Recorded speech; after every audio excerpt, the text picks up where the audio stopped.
happening. Right. So it's like I'm standing right under it. So if I pop the thing off of it, if you guys, can you see me on 3? Yeah. So it's like, yeah, if I pop that grate off of that and then kick it over this way, it should cover that whole area. What up? Hello. What's up, YouTube? Saturn math. Why are you saying that bad word around here? Math is tough. Math is hard. And I am particularly upset at math for keeping me from my space ambitions. I was having a conversation today with a good friend, and she's a journalist, and I'm a journalist, and it's like, if it wasn't for math, we might have been astronauts. SML, great to see you. Liz, hi, who is this? Colleen, what is this? Guys, did you just roll in here? Wait, where are you guys coming in from? You coming in from YouTube? All right, let's go, Monkey Beasts. Who be you, Colleen? Good to see ya. Math is great. Math is beyond my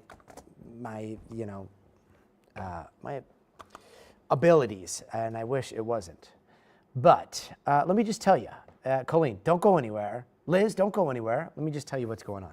So if you notice, you stumbled upon this weird little, I don't know, behind the scenes look of maybe it's a studio. What's happening? Who is this guy? This is NBC News. You can tell by, on YouTube it says NBC News. And my name is Gotti Schwartz. I'm a correspondent and a host of the show called Stay Tuned Now.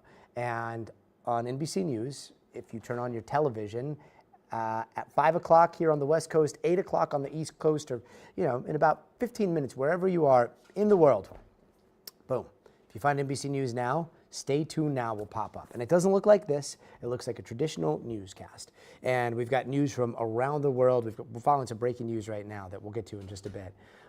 But that's what you found. Now, not only did you find this news show that tells you everything that you need to know about the world in an hour, you also found the back door to that news show. Stay Tuned Now is trying this little experiment. And this experiment is like a two-way street.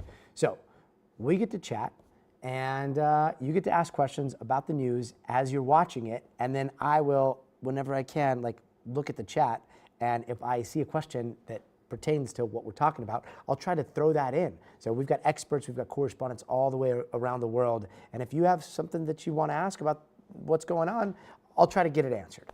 And not only that, but during commercial breaks, guess what? We go to commercial, you can keep the commercials on the television, and then you can chat here in the chat and tell us what you think about the news, or if you have any questions or just want to share what kind of wonderful day you're having, there you go. Carswell, big shout out all the way from the ATL. What up? Hello, ATL. Hello, Nikki. SML. Lisa's coming. Don't worry. Helmuth. Hello, Colleen. Is that okay? Just happened to come across your live feed. Hey, what's up, Eric? How's it going? Let's see here. Colleen loves math, and you should. Man, I'm going to make my kids love math so that maybe they can go to space. Be great.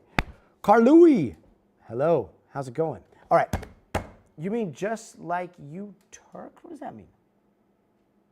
Not like Young Turks. No. This is, all right. NBC News. This is mainstream news. It doesn't look like mainstream, and I'm like the least mainstream of the mainstreams, I think, especially after what you see today on the show. But yeah, this is, we are trying as hard as we possibly can in this human brain and this crazy world to be objective and just to give you the news, let you figure out what's going on, but use as much first-person reporting as humanly possible. And we're going to just try to pack in as much as possible. And we'll also try to inject as much nuance as we can too. But we're going to be starting with a lot. I don't know if you guys saw, there was a cabinet meeting with President Trump and his entire cabinet, and he talked about everything. He talked about Strait of Hormuz, he talked about the midterm elections, he talked about Cuba, he talked about extraterrestrials. So we are going to be talking about all of that, but we are getting some reports that we've got some. Hold on real fast. Let me see what I can tell you guys real quick here.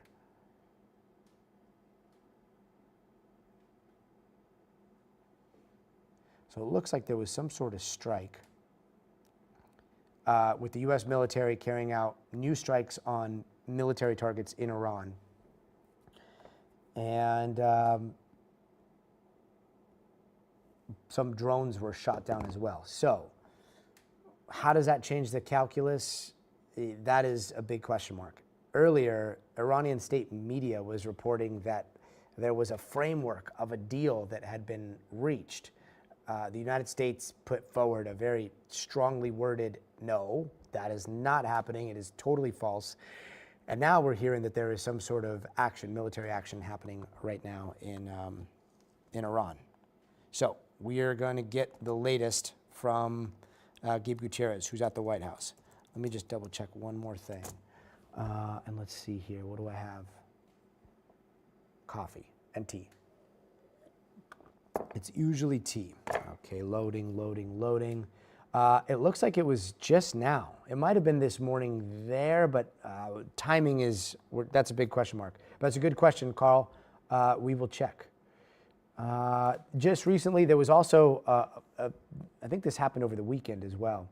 And then, yes, Nikki, we heard about Pam Bondi having cancer, and she's still, I believe, going to be testifying. Let's see here.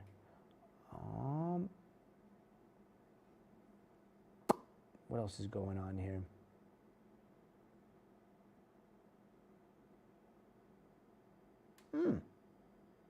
Interesting. Interesting. Okay, cool.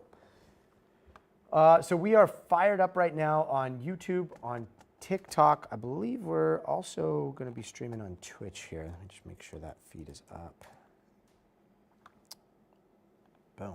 Okay, and we're on Twitch as well. All right, so we've got the Strait of Hormuz. We've got whatever military action is happening in Iran as we speak. We're going to be getting the latest on that. Then we're going to be getting the latest on that implosion, that deadly implosion that killed a lot of people. It was a mass casualty event. It was a chemical disaster that happened in Washington. I think Morgan Chesky is on the scene there. And so we'll be talking about what happened. There's a river nearby, whether there are environmental impacts that people need to be watching out for. Then, I don't know, did you guys see the Laos cave rescue? It is really, really interesting. There's some phenomenal video that's coming out of there. Let's see, Beverly Wyatt. That'll be good. If you do, it will be the first national station that does. I don't think we've had any news like, hey, thanks. We're trying, Beverly. And I agree, we need news, not opinions. And we're gonna try to keep those opinions in check. Let's see, Colleen, yeah, I saw that. Well, what do you guys think about politicians on Twitch being streamers? Josh 505, what's up, Burke? Josh, I have an Albuquerque story coming up in the show. Actually, guys, can I just tell you this? Today, in the D block, which is going to happen, I think, about 35 minutes into the show, I'm going to tell a pretty crazy Albuquerque story. A formative story of a 10-year-old kid who was coming up Paradise Boulevard, headed home one night with his dad, and I saw something in the sky, and it was weird. Yep.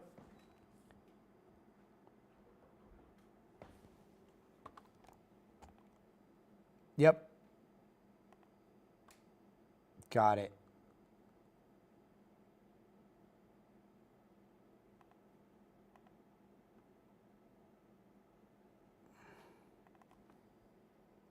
Yep. Looks good.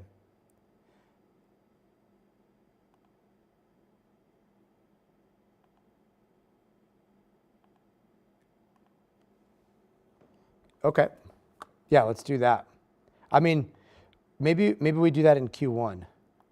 The announcement coming just minutes ago, and you know, and it all coming just hours after. Yeah.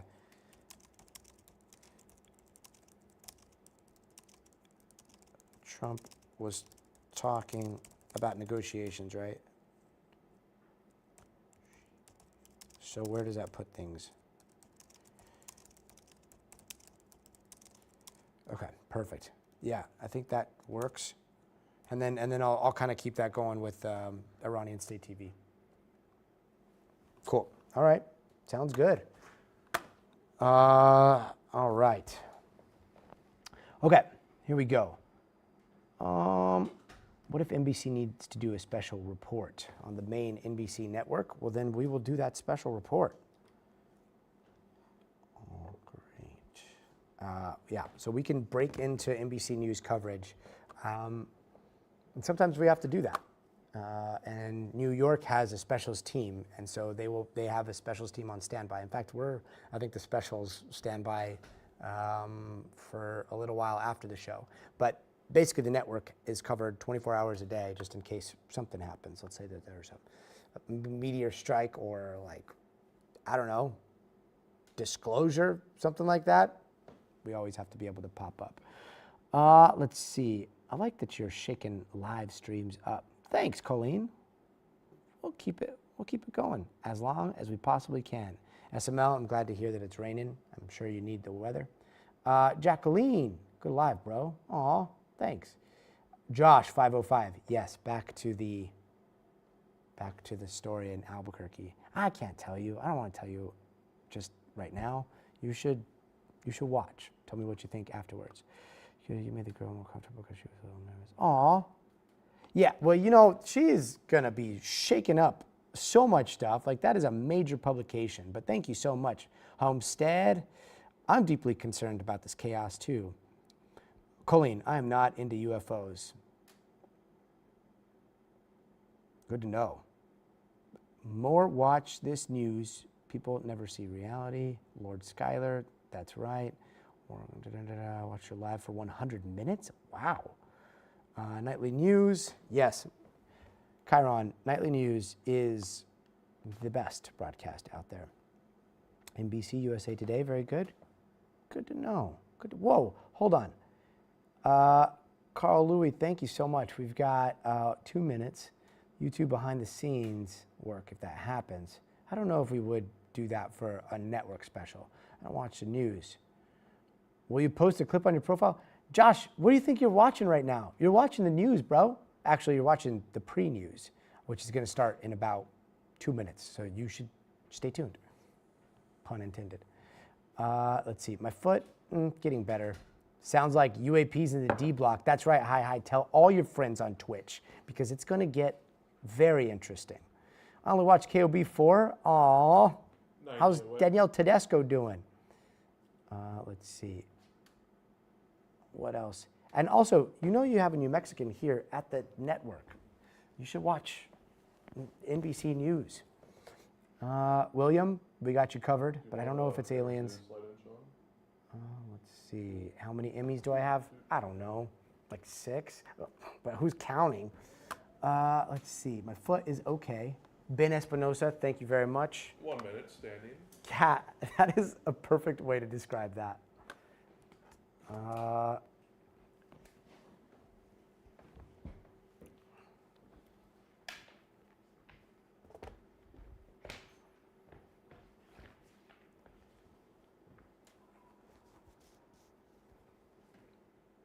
Okay, perfect. I think that sounds good. All right, 30 seconds till the show, everybody. So here's what's going to happen. This is the show. That is a control room out there in New York. This is the studio here in Universal Studios, Los Angeles, Hollywood. And in 20 seconds, Big Mike, this guy, is going to point at me and he's going to be like, go. And then we're going to be off to the races and I'm going to ignore you guys for not very long. 10 seconds. Here we go. Full show coming up. And then we'll chat at commercial break. Have a good show, everybody. 4, 3.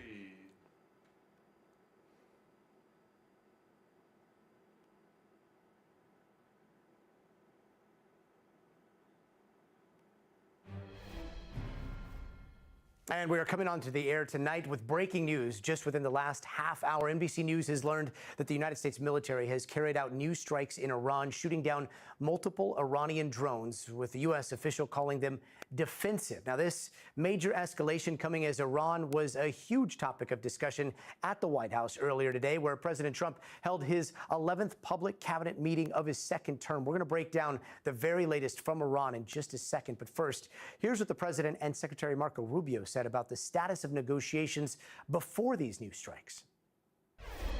Iran is very much intent. They want very much to make a deal. So far, they haven't gotten there. We're not satisfied with it, but we will be. There's an agreement to be made. We want that to be made. I think there's been some progress and some interest, and we'll see over the next few hours and days whether progress could be made.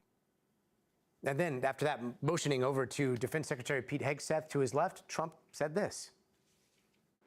They are starting to give us the things that they have to give us, and if they do, that's great. And if they won't, then the man on my left is going to finish them off.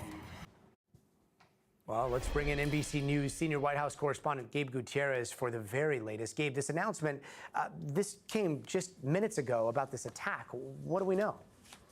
Well, yes, Scotty. According to a U.S. official, the U.S. military conducting this latest round attacks on incoming Iranian drones, as well as one ground control station in southern Iran. Now, Gotti, we should point out this does not mean that the fragile ceasefire is over, or that there has been a resumption of major combat operations. To the contrary, according to this official, the ceasefire is still in effect, but this latest round of strikes was defensive in nature. And Gotti, we had heard that several days ago. I believe on Monday, the Central Command, U.S. Central Command, had said the same thing, that the U.S. had conducted some defensive operations. But it really raises the question, doesn't it? Where are we in this ceasefire if every few days there is this resumption of even minor attacks, shooting down some drones, perhaps trying to take out any ground control stations or any individual ships?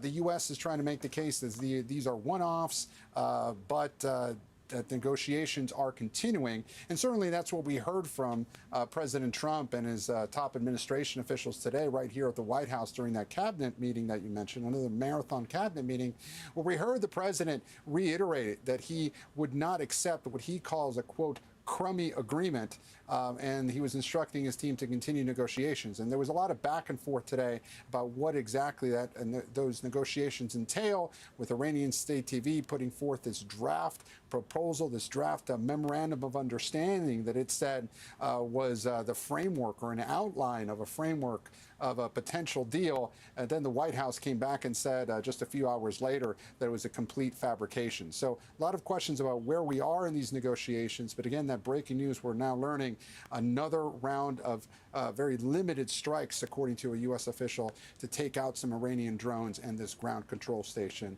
in southern Iran, Gotti. And just to put this into context, I mean, this ceasefire has been going on for quite some time. There were strikes over the weekend that were very similar to this, right?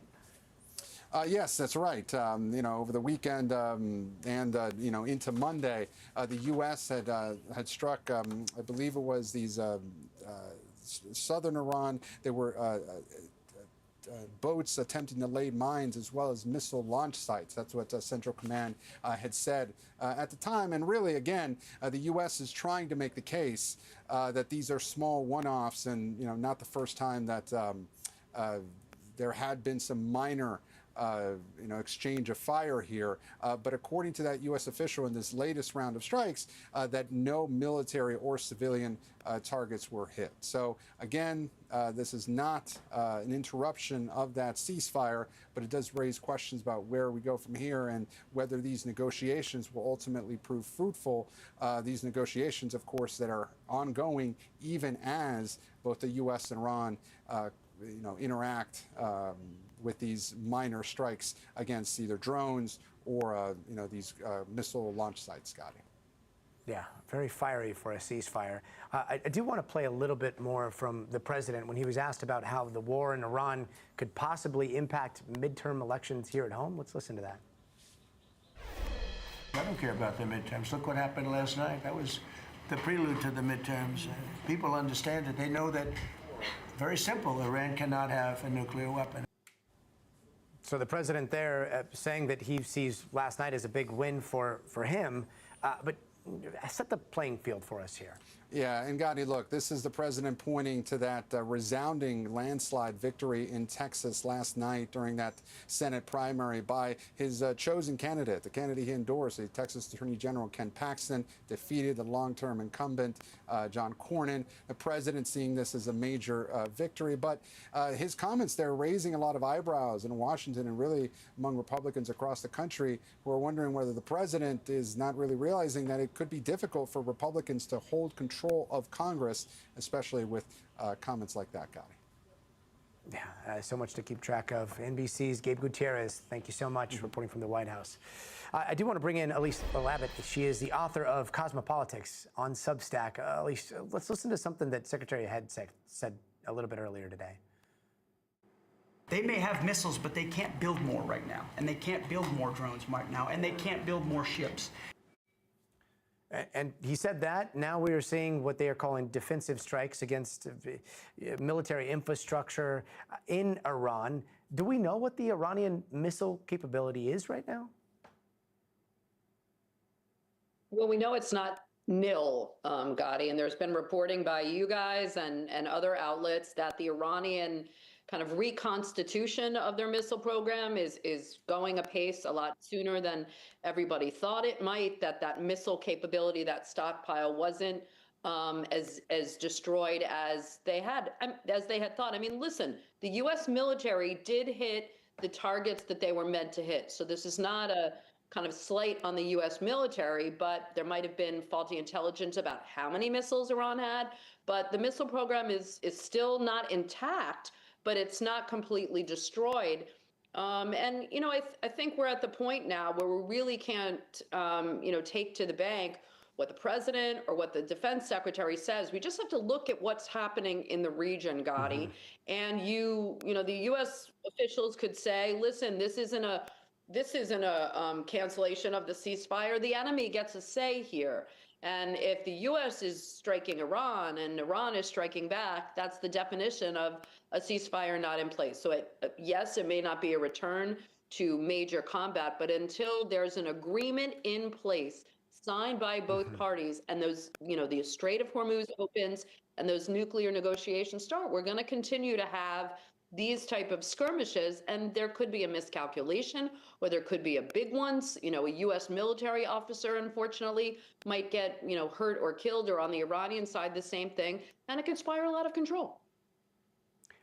What do you make of earlier today? I don't know if you heard Gabe talking about the characterization of the report on Iranian state media. As I understand it, Iranian state media was basically like, we have a framework, or there's some sort of framework of a peace proposal that's been accepted, and then the White House came forward and said, absolutely not. And just a little bit later, we start to hear of these attacks. Like, what are we to make of all that? Okay, well, a couple of days ago, the U.S. was kind of leaking details of what they said was a deal that they had agreed to with the Iranians. And the Iranians said that that's not what they're really negotiating. So neither one of those, it seems like they're kind of trying to play this out in the media, on social media, through tweets and statements. But, I don't think, I think it's pretty clear that both sides are inching towards some agreement. Iran has not negotiated anything about its nuclear program yet. It's saying that it wants to open up the Strait of Hormuz and then it'll negotiate. So it hasn't agreed to anything yet on the nuclear program, except that it will hold negotiations. And I thought what was really interesting today is that, the president evoked Oman, and that, that the Strait of Hormuz has to open, and that, if Oman doesn't cooperate, they'll bomb Oman. And then he was talking about the Abraham Accords. And I know we're going to talk about this a little bit, but I thought it was really interesting. On one hand, he's saying it's so important to negotiate that nuclear program. We can't allow Iran to have a nuclear weapon. But at the same time, I'm not in a rush to have a nuclear deal, and I'm going to take my time. And maybe if the Arab states don't cooperate with the Abraham Accords, I might not even sign. So the president is all over the place. The Iranians are also I'm saying a lot of misinformation, and we just have to wait and see what happens, really. Yeah, the Oman stuff was very, very interesting. And then also, if I understand it correctly, he was basically saying Strait of Hormuz, like, we don't need the strait. In fact, I think we have some of that if we can play it right now. We don't need oil, we don't need the strait, we don't need anything, but we have more oil now being produced by 2 times than Russia and Saudi Arabia combined. So a cabinet meeting that literally, like, you see him covering every single base, right? And yet what we're seeing tonight, is it leverage? Like, what do you characterize it as? It's not, I mean, if I'm the Iranians, it's not leverage, because we know that's important. We know that the strait has to open for oil to flow, for oil prices to go down. We go back to those midterms. The Iranians know that the midterms are going up and they need gas prices to go down. So, I mean, there's a lot of posturing going on. The president, I think at this point, people aren't even paying much attention on the Gulf side, on the Iranian side, to what he says, and just waiting for this deal to be signed.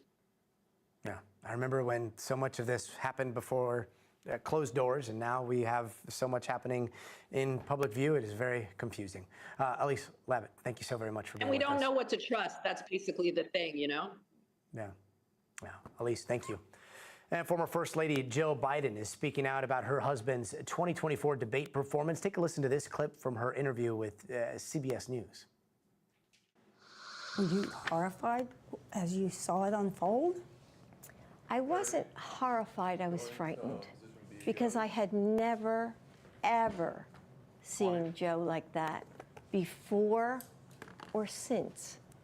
Never. Or since? Yes, or You've since. never seen him like never. that? No. What happened? I don't know what happened. I mean, as I watched it, I thought, oh my God, he's having a stroke. And it scared me to death.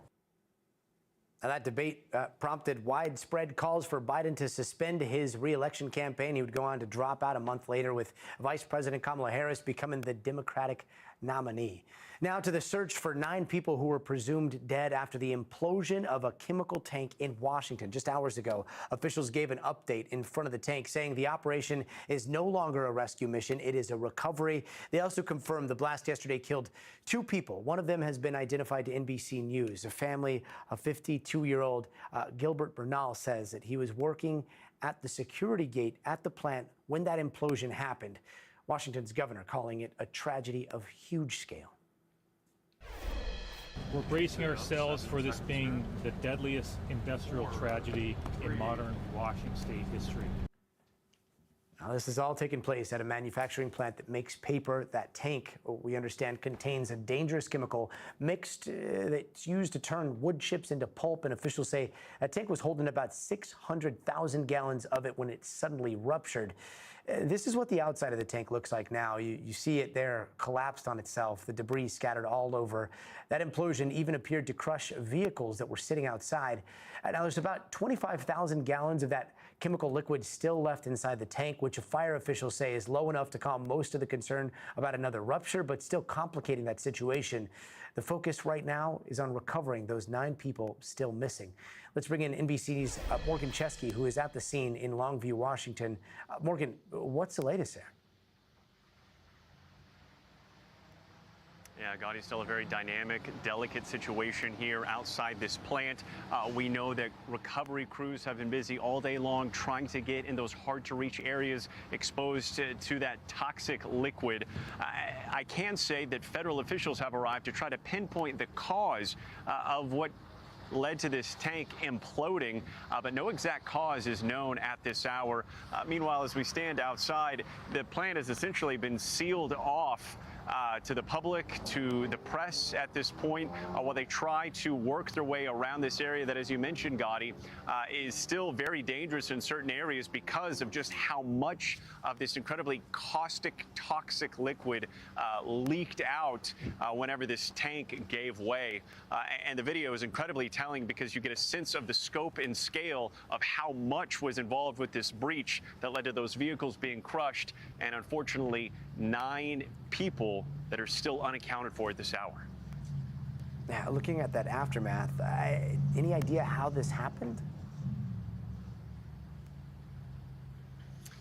Gotti, that is certainly going to be one of the big questions going forward. This is a plant that employs hundreds of people here within the community of Longview, Washington.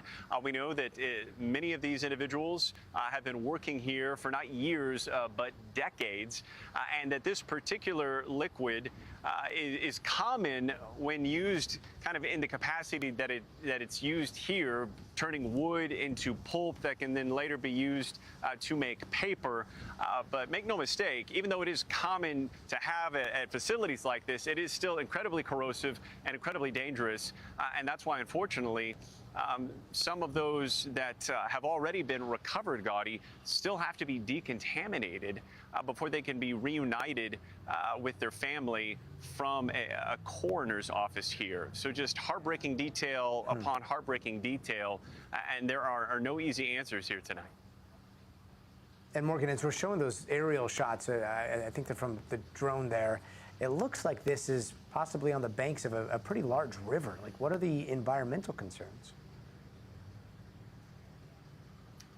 Yeah, well, we're near the Columbia River here, Gotti, and authorities were, they wanted to make clear that they don't believe anyone is in any imminent danger. However, they did issue a warning to those who live near drainage areas kind of around this plant facility, and they're saying please steer clear of those areas for the time being until additional water testing can be done. Important to note here, though, Gotti, that none of those tests have come back with any alarming results as of this point in time, although they're still working through that process as we speak. Morgan Chesky out in Washington. Morgan, thank you. Meanwhile, a wild moment in Laos caught on camera. Rescue teams found 5 people who were stuck in a flooded cave for more than a week. I mean, look at them. They're all huddled together. You can see mud on their legs from all the rainwater. Here's what happened when they finally came out.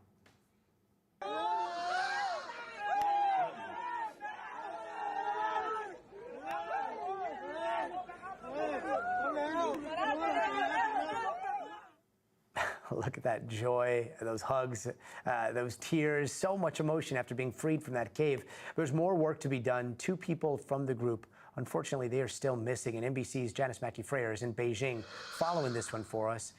Janice, thanks for being with us. This video is wild. Do we know about this rescue team and how they found those villagers? Well, the rescue team that's was involved in that famous cave rescue back in 2018. Remember when the 12 boys and their soccer coach were stuck in the cave for like 18 days? There are similarities here, though, in terms of challenges. The water, the lack of oxygen, the claustrophobia to squeeze through those tiny passages. Back in 2018, the boys were obviously younger and most didn't know how to swim. So there were a lot of psychological hurdles to face to control their anxiety during the rescue because, you know, once one of these things start, there's no turning around. And one thing that stuck with me back then, Gotti, was a researcher who said that they were teaching the boys how to swim, not because they were going to swim out, but so that the boys could feel involved in their own rescue. And that was important at that time. In this case, the rescue teams are getting supplies to the group, electrolytes, some food, so they can build up their strength for the rescue. At the same time, they're going to keep pumping out the water, so ideally these men can come out on foot. But to clarify, the 5 people they found alive are still in the cave. They're elated that they located them alive, but there's still a lot of work to do in order to get them out safely. How did they even get stuck in the cave in the first place?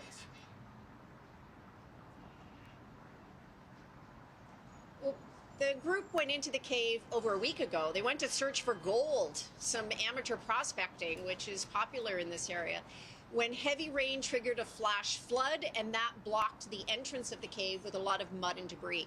One person managed to escape, though. That was so lucky because they were able to alert authorities that 7 others were trapped. So for over a week, these rescue teams and volunteers, this team has come from Thailand. They've been working to pump out the water and squeeze the divers through the tunnel system to find them. And what incredible videos shot by the divers showing the men huddled on a ledge. We spoke with one of the rescuers who said the men cried when they saw him. They're cold, they're hungry, but they are unhurt. But again, now the real work begins, because not only do they still need to find the 2 people who are still missing, but they need to try to prepare to move these men out. And that is going to be a big undertaking, especially with heavy weather in the forecast. Gotti? Oh, man. Oh, praying that heavy weather stays away. Janice Mackey-Freyer, thank you so much. And don't go anywhere. Coming up next, we are taking a look at new guidelines when it comes to screenings for colorectal cancer. Our discussion with the doctor about what that might mean for your next checkup.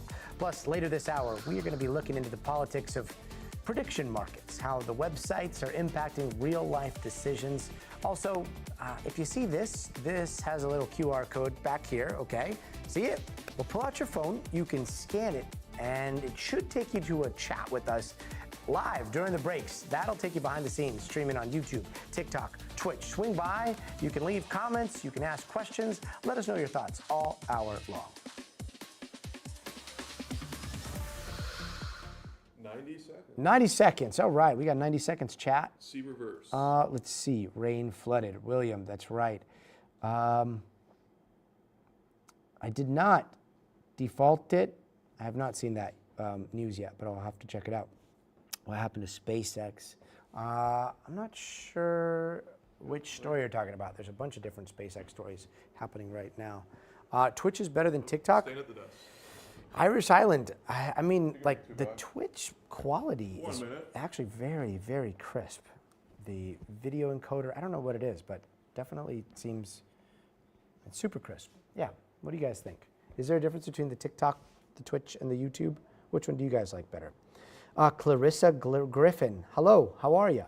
Is Lisa here? Lisa is maybe in the chat, but she is not in the control room today. This is what happens when you fail to invest in your own infrastructure. 30. Talking about the implosions? We'll circle back here. Lisa is here. Is a Laker Mom, are you a Lisa? TikTok, Ellie, great. Fact checking, on point, yes. Twitch has great fact checking as we go. 10. Okay, and now we're getting into the colorectal stuff. Important Stand by. news. 3. Hey, welcome back. Here are some of the other headlines we are watching tonight. Matthew Perry's personal assistant was sentenced to 3 years and 5 months in federal prison for giving the actor the fatal ketamine injections. Now, Kenneth Iwamasa was the last of 5 suspects charged in connection with Perry's death. He apologized to Perry's family, who was in court, saying he regrets his actions. A video from Michigan shows the house exploding, killing one person, hurting another person that was inside. That's that fireball there. 2 neighbors rescued a woman from the burning home after the blast. The house was completely destroyed, and officials are still working to try to figure out why it blew up. And Green Bay Packers running back Josh Jacobs was arrested on domestic violence charges, including battery and strangulation. He's been released from jail since the prosecution is holding off on pressing charges. For now, Jacobs' lawyers are denying the allegations. And former Attorney General Pam Bondi is undergoing treatment for thyroid cancer. Bondi was diagnosed back in April, right after she left the Justice Department, and she's expected to testify this Friday about the Epstein files in front of the House Oversight Committee. And the number of hantavirus cases linked to that cruise ship outbreak has reached 13, according to the World Health Organization. One of the passengers who was quarantined in Spain tested positive. 3 people aboard that ship have died, but there have been no other deaths reported since the start of this month. And a simple blood test could be the new front line against a form of cancer that kills more people under 50 than any other, and might even be maybe an alternative someday to the dreaded colonoscopy. It's called SHIELD, and the American Cancer Society just added it as an official option to screen for colorectal cancer. Now, this test works by detecting DNA fragments that cancerous tumors release into the bloodstream. You get your blood drawn, it goes to a lab, you get your results, that's it, which is a much lower bar than the 2-day ordeal of a colonoscopy, right? But there is a but, and the but pun is intended here. The blood test works best on catching advanced cancer, but it can miss early stage cancer, which is what colonoscopy is best at catching. So joining us now is NBC News medical contributor Dr. John Torres. Doc, great to see you. First off, fact check me here. For those of us that are in our 40s that are very nervous about what happens when we turn 45, could this replace some of those colonoscopies, or are we still going to need to do those to screen for the early detection?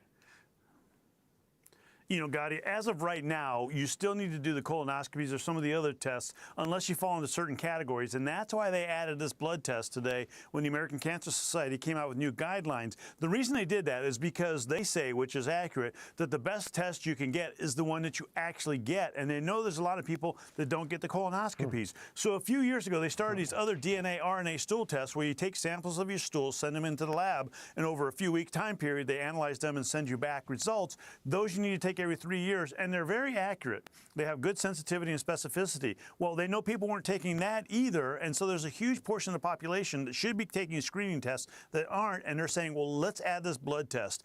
The issue with the blood test is it's not as accurate as the other tests, and so it's, again, safe for people who are low risk or average risk for colon cancer, colorectal cancer, and might not be taking the other tests either because they don't want to take the other tests or they're not able to take the other tests, Gotti, but it's not a replacement for colonoscopies, at least not yet. Wow. Yeah, so the first things first, get as many people tested as possible here. Where do you see this making a big difference? And I see this making a big difference because now when somebody goes into the doctor's office, we as doctors can say, hey, there is a screening test here. You should do a colonoscopy. You should do one of those stool tests. But if you're hesitating, there's a test I can do today in my office. Just draw your blood. We can send it to the lab, and then we can get results from there. The way it works is you send it to the lab, and they give you results. If it's positive, then you have to get a colonoscopy to follow up because this test is not going to be detecting some of those things that colonoscopies can. If it's negative, they want you to take it again in 3 years. But these are for people that are average risk. If you're higher risk, either because of family history or personal history, then this is not the test for you. You want to look at some of the other ones, Gotti. Interesting. And can you quickly remind us of the stakes here? Because that's so important. And that is extremely important, and that's why they're adding this test again. They want people to do some kind of screening for colon cancer, colorectal cancer, because the sooner you screen, the sooner they detect it, the earlier they can treat it, the more successful it is. This is still one of the biggest cancers here in the United States. As a matter of fact, they estimate 150,000 men and women will be getting colorectal cancer over this next year.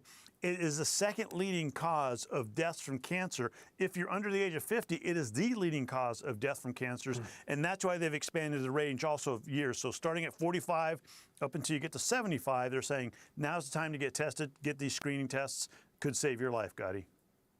Yeah, it's such a game changer and such a good reminder. Dr. John Torres, great to see you. Thank you so much.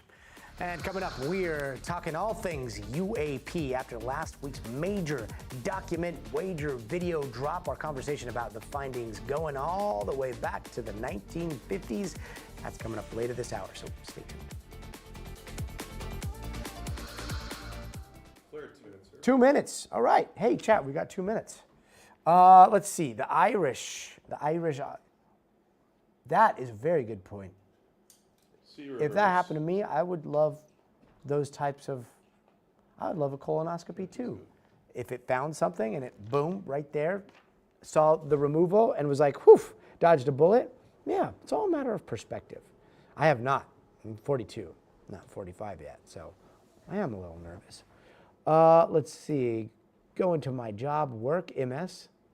Have a wonderful day. Sorry you're gonna miss the UAP stuff. It was very interesting. Hopefully the chat will catch you up tomorrow. I don't need a new mug. I love this mug, SML, right? Yeah, there's nothing wrong with it. Big Mike doesn't. He likes this mug. Homestead, I will tell you what I saw in the sky coming up, and then you'll tell me what you think of that, if you don't mind. UAP James, what's up? 1 minute. Hey, guess what, UAP James? Guess what we're talking about pretty soon? We've got Jeremy Corbell coming on, and we're going to talk about the instant acceleration. And I have a little bit of a disclosure that I feel is ethically important. I'm not saying what it is. I don't think anybody knows what's going on. That's my bias. I think it's a big question mark. But, you know, I think I might have seen something that you should probably know about if you're going to see our reporting on UAPs, right? Let's see here. But first, we got to get through prediction markets and some other stuff here. Big questions about those as well. No, Jay Place, I would, for now. But sometimes, yes. Yeah, pretty exciting. 7, I'm a little nervous about it. 5, Here we go. 4, 3. Hey, welcome back. We're now trying to predict what's going to happen with prediction markets, specifically who is in charge of regulating them. The president says that's the federal government's territory, but a number of states don't see it that way. Today, North Carolina banned state workers from using inside information on prediction markets. And just a couple hours ago, federal prosecutors charged a Google worker with insider trading for allegedly using confidential company data to make more than $1 million on Polymarket bets. Google says the employee accessed the data using a tool available to all employees, adding that the worker has been placed on leave and the company will take appropriate action. So who holds the cards here when it comes to policing this kind of insider information scheme? Well, NBC News' Brian Chung has the details. Prediction markets have some pretty powerful partners, from sports leagues to news organizations. I genuinely felt like I had an edge. The two biggest platforms, Kalshi and Polymarket, growing from just $810 million bet in July 2024 to now up to almost $24 billion, according to new data out today from Pew. The president taking notice. The whole world, unfortunately, has become somewhat of a casino. But the former casino owner is clear. If they're going to exist, he'll set, in his words, the rules of the road. He wants the CFTC, or Commodities Futures Trading Commission, to have exclusive authority over prediction markets, just like federal agencies regulate things like the stock market. States disagree, both red and blue saying it's all more akin to sports betting, like Republican Governor Spencer Cox in Utah.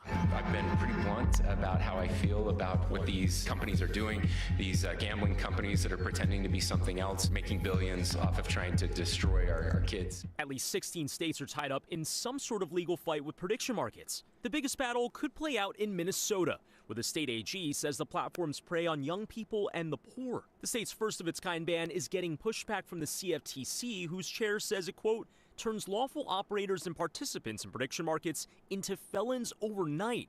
The platforms have long said they have consumer protections in place. Former Democratic Congressman Sean Patrick Maloney, now lobbying on behalf of the prediction market industry, says companies and consumers want a clear set of rules. What they deserve are good federal regulations, strong consumer protections, and that's what we're fighting for in Washington. The president's family also has deep ties to the platforms, raising concerns over conflicts of interest. Donald Trump Jr. is a strategic advisor to Kalshi and invested in Polymarket, saying they help democratize information. I think the prediction markets are very important, and it was a needed fix to a broken system. Still, at least some in Congress want to crack down on insider trading fears. And we must never allow Congress to turn into a casino. After federal charges including unlawful use of classified information for personal gain against a Special Forces soldier who allegedly made $409,000 on Polymarket, related to the capture of Venezuela's Nicolas Maduro. The soldier has pleaded not guilty, but some argue the prediction market system itself is broken, leading to more inequality. It's not stopping Brandon Feen, an elementary school teacher who says he's profited nearly $200,000 by betting on music. He says bets on Drake to top the charts even helped him win his whole year's salary in just a week and changed his life. I've been able to pay off my car. I've been able to pay off my student loans. I'm putting myself through grad school with it. While Brandon can control his bets, the political and legal battles over the platforms still very much up in the air. Very much up in the air. Brian, thank you. And coming up, in the future of everything, the debate over AI and policing, our Tom Winter looks into the growing concern over law enforcement's use of that tech. Claire, 90 here. 90 seconds. Yes, Havana syndrome. We should definitely revisit some of the Havana syndrome stuff. It is a really interesting problem. Wow. Kat, let's see. Iron isn't a real word. Did I misspeak? That probably happened. Words are hard. I have no idea. DNA? Campbell Corn Lab? But what if your son was that teacher? I mean, again, there's good, there's bad, that was an interesting story. I love stories where we see so many different perspectives, and like you're left thinking, and it's confusing, you know? I don't know. We kind of hope that this show makes you think as opposed to makes you reach conclusions. At least that's the goal here. What else? Do you think that personal computing is going away with AI? Hi. That's a really good question. I don't think for the mainstream. I think, like people like us that probably use AI a lot for all kinds of different things. You gotta, when I look outside the bubble, when I talk to most people, they're not using it as much as we do. All right, here we go. 4 seconds. And today, welcome back for millions of students. Mysteries that keep getting more and more confusing. Today, the president's saying that they are going to be releasing a lot of information about extraterrestrial things. And we're still trying to wrap our minds around this second batch of secret government files and dozens of new videos that were unclassified, like this one. This one down here, it's this object that's sort of being tracked along what looks like a wind farm. It's interesting, still kind of inconclusive. And then there was one video that was released that immediately caught my attention. If we have it here, it's this one. Okay, so the Pentagon says that this was shot over Syria in infrared. You can see in 2021, they're tracking some sort of object. They start to get a lock on that object. Then things get a little bit weird. Watch this. Wait for it. Tracking that object. It's gone.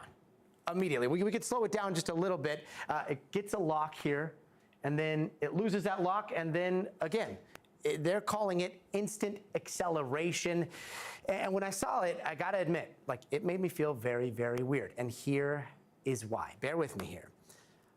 One night, when I was around 9, 10 years old, my dad was driving me back from Boy Scouts. We were going home from Boy Scouts, and we were driving through the New Mexico desert on the outskirts of Albuquerque.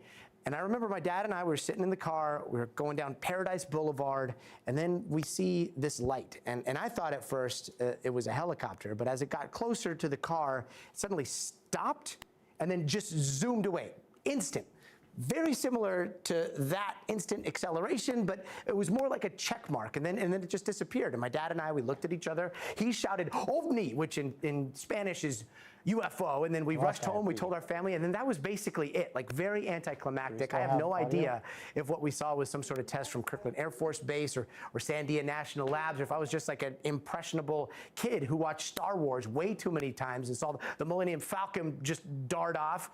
I don't trust a 30-year-old memory, but seeing this kind of acceleration, it is eerily similar to what I'm pretty sure I saw. And again, I'm not saying what it was, but it has forced me to approach all of this, trying to balance skepticism also with an open mind. It's a weird juggle, but it's something that we're trying to do. So there it is. That's my disclosure ahead of what we hope is a government disclosure, ahead of a movie that's coming out called Disclosure Day. We don't know where all this is headed.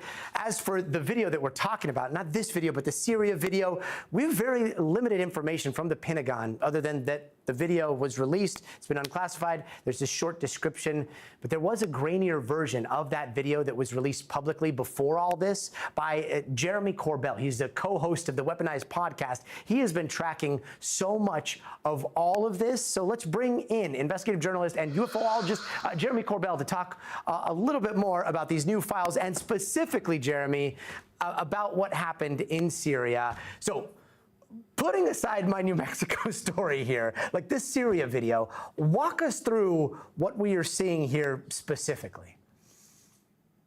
Okay, well, let's not put aside your own personal sighting. The reason why UFOs have been in movies and popular culture is because people, credible people, have been seeing them. You are right, though. 3 months ago, George Knapp and I did release what is known as list number 2, or video number 2 on the list to Pete Hegseth and the Department of War. We released it with all the numerology, everything there, so you can see for sure with your own eyes you have instantaneous acceleration. It's not me saying that. We obtained and released through sources the footage that the government has just put out. In fact, we provoked that release in about 11 other releases. What you're seeing is historic. It's the first time the world is seeing what pilots like Commander David Fravor have described. Instantaneous acceleration, which is one of the 5 observables of UFOs the government told us about. This warps our publicly understood physics. There's no inertial effect. No known human technology at this time can do it. This should fascinate scientists, not just the young kid Gotti or fighter pilots. It should fascinate scientists around the world. And Jeremy, the Pentagon, they seem to describe that moment. In that video, I've watched it way too many times, but if we could throw it back up there, because this is really important. They describe this moment writing, the sensor stops tracking the area of contrast, and you see those little lines around that, and then maybe it loses the track there, but it says the sensor loses that, and then it causes it to rapidly exit the right side of the frame. Like, could this be just the FLIR tracking it, and then it lost it, and then all of a sudden the camera stops, and then that's what makes it look like it accelerated away? Well, actually, our government didn't think so. That is the official analysis that was leaked to us that we put out 3 months ago. It's really interesting and easy to understand. If that were the case, Gotti, you wouldn't see the ground continue to move, in your observation, down. You see the object begins to move to the right before they lose the track, or right in that moment. So it doesn't matter if they lost the track. You're seeing the ground continue to move downward, the object to move to the right. And remember, this is a weapons-grade lock. It's almost as if the UFO noticed that it got a weapons-grade lock on it, played a little game, shot to the left, and then instantaneous to the right. Now, this has been out in the wild for 3 months, and people at universities and national labs have analyzed it and reported back to me. You are seeing what appears to be instantaneous acceleration, something that should not exist. You better call the gravity police on this one. And Jeremy, when you start reading so many of these reports, like a bulk of the reports, the most compelling ones, again, and anybody can do this, they're all declassified now, or a lot of them are declassified. You hear of instant acceleration from eyewitnesses where there is no video. Dude, I have to ask again and again and again, like, is there better video coming? Because even as someone who thinks he might have seen something way back in the day, like, I'm still not convinced that anyone knows what's going on. People do know what's going on. And Gotti, beliefs are like burdens, right? But facts are foundations. We can build on those. Our government knows for sure what is going on to a high degree with the UFO topic. And if you watch Sleeping Dog, that film exists because the government chose silence. So we are provoking change. Just look at what I show that George and Knapp are assessing on our computer, and look at what the government put out. They're giving you the floor, not the ceiling. There is high definition satellite footage and full motion video in color of all domain UFOs coming in and out from space to air and down into the sea and back up again. I suggest everybody pay attention. Every inch is fought for. We must provoke this change. It is time, and it is possible that they tell the truth to the American public, because we're not just talking craft. Remember, David Grush testified to reverse engineering programs of this hardware and to bodies, biologics, non-human intelligent beings. And if that's true, if he was telling the truth, our government does know. They have autopsy reports and footage. We are getting the floor, not the ceiling. It is time to be honest with the American public, and our president seems determined to do so. Yeah, and I think when we're talking about the floor, we are going to see things like balloons misclassified as something else. We're going to see, misidentification, and we're going to see a lot of confusing stuff. But hopefully we get some clarity sometime soon. Jeremy Corbell, always good to see you. Thank you. And still to come, how new educational software is helping students, but stirring up some controversy with parents. But first, You gotta see this. There's this new prickly little celebrity at the National Zoo earlier today. This zoo announced the birth of a healthy new baby porcupine, also known as Porky Pet. Pictures show that tiny little guy already exploring, climbing trees, bonding with his mom and its siblings. The zoo doesn't have a name just yet, but it's safe to say that this little guy is already sticking out from the crowd. I mean, look at all the diversity of life we have on this planet. I'll be right back.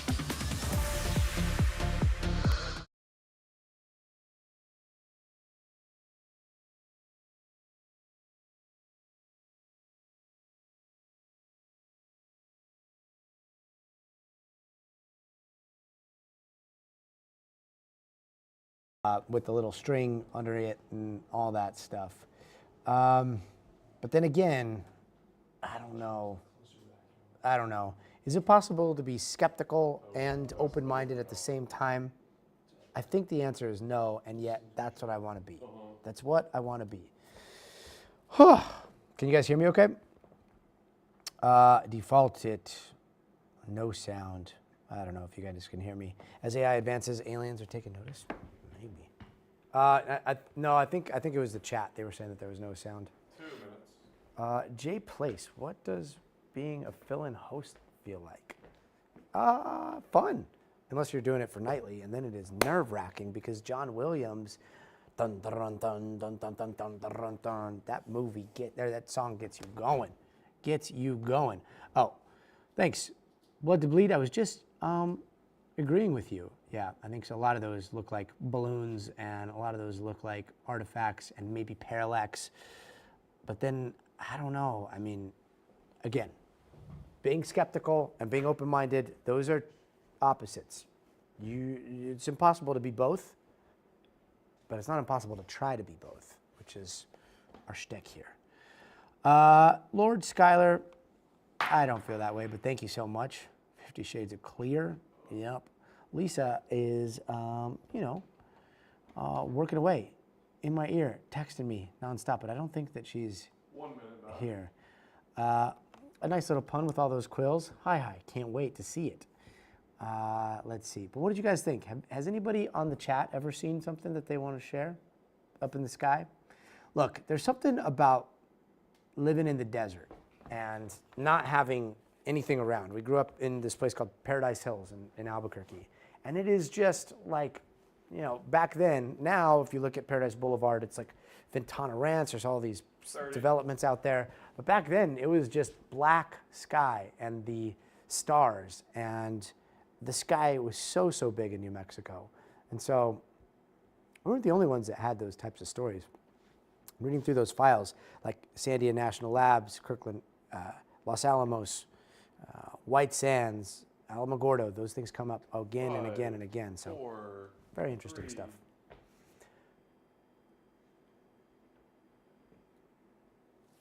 Hey, welcome back. Tonight in the Future of Everything, for millions of students, this school day now starts with a screen. In this classroom software packed with games, digital lessons, it's become a staple in schools nationwide, but now it is also fueling this growing debate among parents and educators over just how much screen time belongs in the classroom and what it means for the future of education here in America.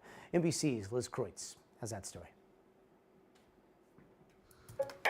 It's one of the most widely used teaching tools at school districts across the country, from New York to Miami, Chicago, and Los Angeles. Great job!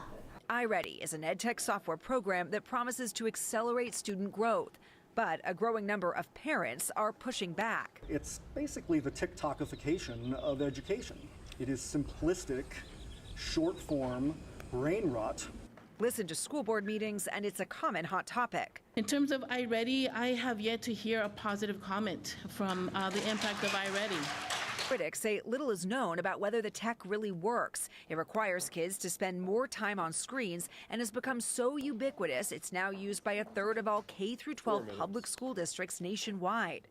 For fully a third of a generation, it is the status quo. iReady, which is produced by private equity-backed company Curriculum Associates, says it helps teachers spot students who are falling behind before they take state standardized tests, which can impact school funding, and that the program offers personalized reading and math questions tailored to students based on their responses. They're not mindlessly scrolling on socials and things of that nature. They are literally learning something. Curriculum Associates Chief Impact Officer Ty Holmes also says it's an important resource for teachers who are already stretched to the limit. They've got to have tools to support them with the diverse needs that show up in a classroom. That's what iReady is for. Slide point D, 2 units down. The program is a mix of math and reading. You click it. And also offers supplemental games like this one where students decorate cupcakes. And now time to meticulously click all the sprinkles on.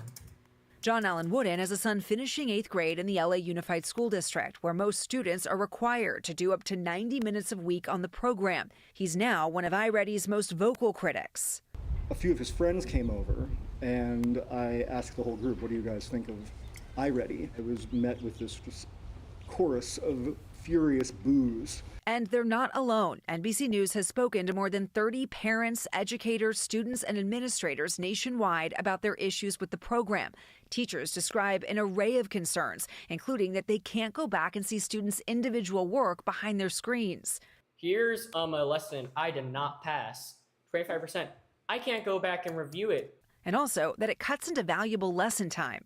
I skip fun stuff. We do fewer examples. They get less practice. Altair Main teaches high school in North Hollywood, part of LA Unified. He says he loses students for more than a week every year during iReady testing. What would you say to those who say, well, the district needs some kind of way to know where students land, and they need some kind of standardized test? I absolutely agree with that. I think the problem is a matter of degree and a matter of incentives. I don't think there's any value to something that takes up 6 days of instructional time. So what is the evidence that you have that this program, that iReady, is really working? The evidence base is large. We're talking quasi-experimental studies, longitudinal studies, third-party research. Our students show stronger reading and math outcomes. But critics say those studies are limited in scope, and some are not peer-reviewed, not to mention the distraction of being on a device. You're always one swipe away from an infinite scroll of other more entertaining things. Justin Reich is an associate professor at MIT who studies EdTech programs. Why do you think iReady has become so ubiquitous at school districts across the country? Boy, that's a mystery to me, because when I glance at it, it doesn't strike me as a particularly compelling use of technology or use of students' time. The revolt against iReady is part of a growing parent-led movement to get kids off screens and back to pen and paper learning. Just last month, LA Unified voted to restrict screen time for students and to audit the $20 million 5-year contract with iReady. But the district tells NBC News iReady is part of an approach that's resulted in meaningful academic progress, adding test scores are up, overall classroom screen time remains low, with iReady's contract costing less than $10 per student per year. Some other school districts across the country also praising iReady. This program comes at it from what do you need to know in order to solve this problem, and how does it work? Meanwhile, back in LA, John Allen Wooden opted his son out of iReady entirely. How has it been since opting out of iReady for you? Very freeing. A battle over the future of learning playing out in classrooms right now. Such a fascinating report. Let's bring in Liz Kreutz, who's been following this for us. And Liz, it looks like since you started reporting on this, there are already changes happening at LAUSD, right? Yeah, so our colleague Tyler Kincaid has been doing a lot of reporting on this, and so he wrote a story documenting a lot of these same concerns in our story, and that came out a couple weeks ago. Just last week, LA Unified emailed him saying as they review their use of iReady, they are now not going to require it for all students, at least the personalized learning part of it. It's only going to be used for students that are underperforming for their grade level. Students will still have to do the diagnostic assessments. That's so that the district can get kind of a full assessment of where students stand, but a change certainly in that there won't be these required hours every day or week for students to do. And the diagnostics, again, that is everybody using this program at some point, or at least parts of it, right? Yeah. And as I understand it, there's a lawsuit from parents with concerns over student privacy. Does that factor into so it's the diagnostics? It's a little bit separate from, the kind of lawsuits, a little bit separate from these concerns, but they're all under this overarching umbrella of parents being really skeptical of digital learning tools that are being used in the classroom more and more. And so there's a mom here in California that is suing Curriculum Associates, which owns iReady, saying that they are collecting data on all of the students and selling it to third parties. They say they believe it's being sold to Google Analytics, for instance, and we know kids are using their Chromebooks, which are owned by Google. iReady and Curriculum Associates, they deny this, say they never sell student data, that is only data collected, used by the school districts, and they don't create kind of profiles of these students. But it's just another part of this big debate. A big debate made even bigger by the scale of LAUSD, yeah. An incredibly large school district. Liz, thank you so very much. Incredible report. And with the FIFA World Cup right around the corner, a lot of cities are gearing up to host thousands and thousands of fans. So law enforcement is turning to new AI to keep the crowd safe, but it's leaving some questioning what that means for privacy. NBC's Tom Winter has a closer look. Dashboard cameras, license plate readers. Police have never had so much data at their fingertips. But how do they sift through it all to solve or stop crime? If it is all starting to remind you of the Minority Report, female, killers male, white, 40s. Set up a perimeter and tell them we're on route. You're not alone. A lot of this data is being collected whether or not the individual is going to be involved in a crime. It's amazing to see what's possible once that infrastructure is in place. The debate raising fresh questions about where the line of privacy protections really is in the world of AI and when it might be offsides. As the country gears up for the World Cup, one of the largest security operations of the year, coast to coast. Nick Noon says his AI company, Peregrine, is now operating in 400 U.S. cities, 11 of which will be hosting World Cup events this summer. Working with those responders to bring together information to say, this individual that might be entering the stadium has a history of violence related to a gun. That's the difference between having a secure event or a crisis. But it's not just the World Cup. Noon says his platform never goes to sleep. Police and fire departments are dealing with data that's streaming into their organizations 24 hours a day, 7 days a week. The first thing to focus on for us is not AI, but how to take otherwise incompatible data and connect it together. What types of data then are we talking about? Reports that come from police departments, evidence such as body camera, video, case information, 911 dispatch calls. It's part of a technological revolution they hope becomes as integrated with the beat cop as the uniform and badge. Police say in Virginia, a photo of a man who abducted a little girl led them to identify him in 13 minutes because of the tech, which led to an arrest. In Arizona, shooting solved in minutes instead of days or weeks. And police say in Georgia, they're tracking drug overdoses to find where dealers are operating to try and save lives. Noon's co-founder, Ben Rudolph, says AI is making tech like this affordable to police departments, big and small. We've seen a lot of organizations that have undergone massive technology changes in one system and another system, and a single place where they can get back to the work that actually matters. It's cool to see. Peregrine isn't the only tech company hoping to harness AI to supercharge policing. The question privacy advocates have, will they cause more harm than good? Data is very leaky. Beryl Lipton tracks police tech for the Electronic Frontier Foundation. It is very difficult to ensure that data collected in one place is not going to be accessed inappropriately or shared far beyond where we expect that data to go. And with cameras everywhere from the streets to stadiums to theme parks, others are worried about tech getting things wrong. The ACLU tracked more than a dozen cases of wrongful arrests after police relied on facial recognition that incorrectly identified suspects.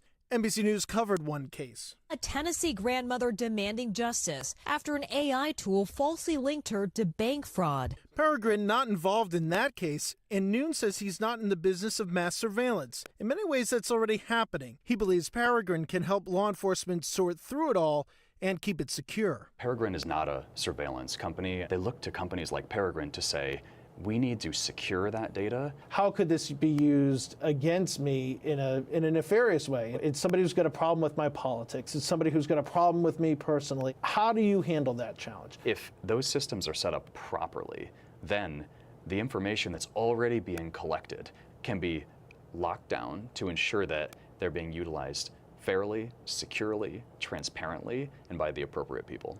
Working to stay ahead of the criminals while not sweeping up ordinary citizens in the process. Yeah, that is a delicate balance. Tom Winter, thank you very much. Fascinating report. I mean, it is one of those things where it can be abused, it can be used for good, and ultimately it's a technology that we all have to treat with a degree of caution. But we're going to let you make up those decisions and keep bringing you reporting like that. That's going to do it for us tonight. I'm Gotti Schwartz. We'll see you here tomorrow. But until then, stay tuned to NBC News Now.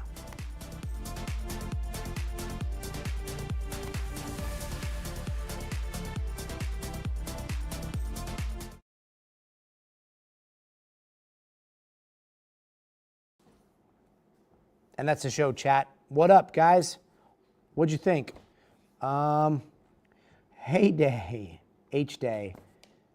Wait, what's going on? This is not Tinder, guys. This is our news chat. Keep it on topic. What are you guys doing? Are you swiping in the chat? Jay Place, what about filling in on today or Morning News Now? It's a lot of fun. In fact, Morning News Now, I've filled in with Savannah Sellers, who is like my news sister, one of my best friends in the world. That's so much fun. I'll be in New York this summer, so hopefully we'll get a chance to hang out with all of them very soon. DNA, great to know. These cameras couldn't stop those kids last Monday. Yeah. But could they have with an integrated surveillance state? That's the question. Maybe, but then also, like, what is the cost to society giving up so much of our privacy?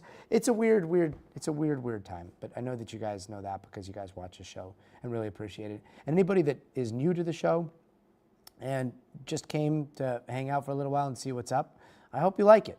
But it's a little bit of a different take on the news. We try to be more open-ended and leave a little bit of room for consideration and pondering, which doesn't always go well with the news of the day.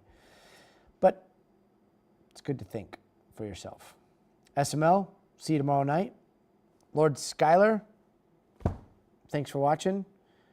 Blood to Bleed, exactly. Hi, New York, that's right. Kat, she's awesome. And that's it. Talk soon, guys.